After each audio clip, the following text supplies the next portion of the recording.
Okay, this is my version of a rocket stove. There's been a lot of them I looked at on the internet, and this particular version here has the adjustable grate. And this is great. I did not invent this.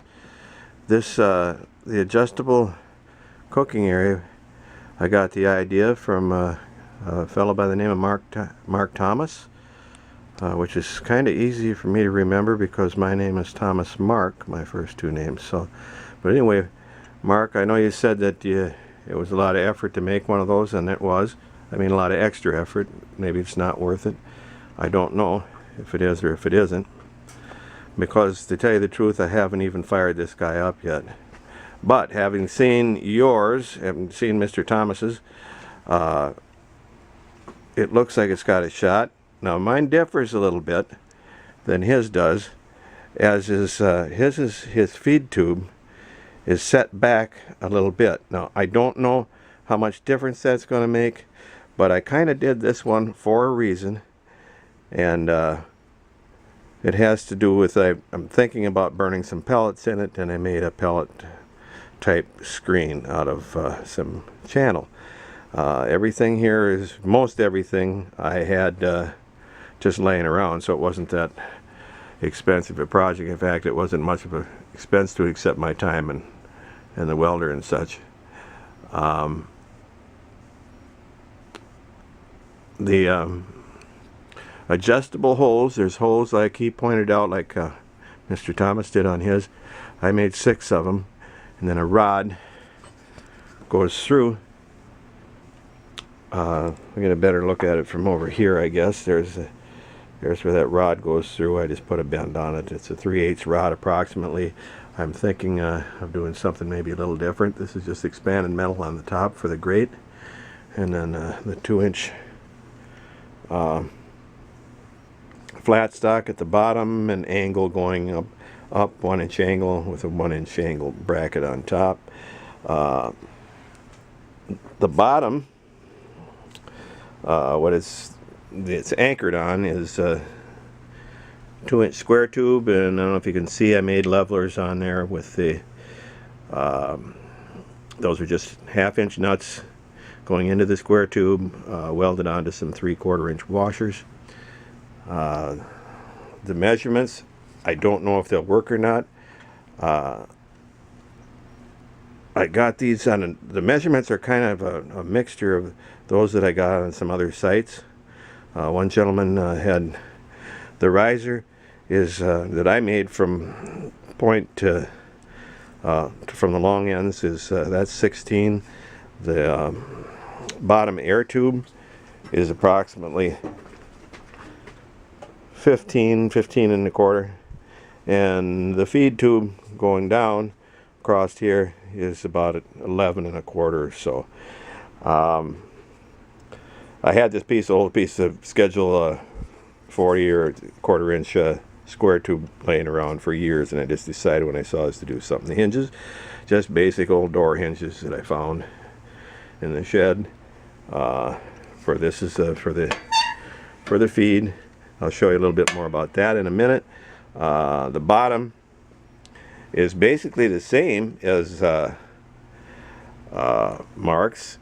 And once you do this, once you build one of these, and on his video, if you look it up, 4-inch square tube rocket stove, Mark Thomas, you will see that he built something like, and I just followed suit on this. And once you build this, you're going to want to go over and over again, because he is on here. Look at it, isn't that cool? That is cool.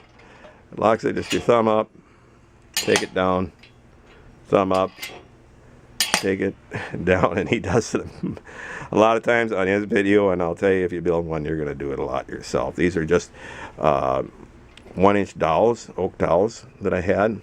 Now, here's my theory, and I don't know if it's going to work or not. When you lift this up, you'll see that I've got a 3-inch angle, or excuse me, 3-inch channel, and this is a 2-piece setup here.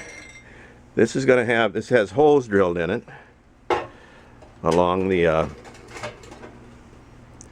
this is down back where the air comes in, and then of course you get down here, and I made a trace quite similar to what he had, with some expanded metal on top. But what I did is, so we can play this thing both ways, I made this little extra tray with also with the holes in it. These are 1/4 inch holes, so the pellets wouldn't go through, and air hopefully will. I don't know if it's going to work or not, but we'll see. This can be used alone. I'm guessing we can use this thing alone, just for wood and sticks if you didn't want to use those inserts. But I thought as long as I was making it, and I just set that ahead just a little bit, I raised this up. I put a couple bars on here, flat stocks, to raise this up so the air would get up and underneath it like that, so it wouldn't, in case it hit the wrong stuff on there, or hit the bars on that. Made this little handle on the top of this.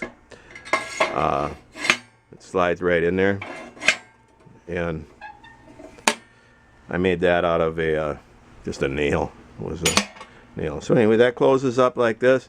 I think the only possible problem, or I don't know if it will be a problem, is that the stack might not be high enough, and we'll see. Or the air and everything will not flow good enough for the pellets. But time will tell. We'll see when I fire it up.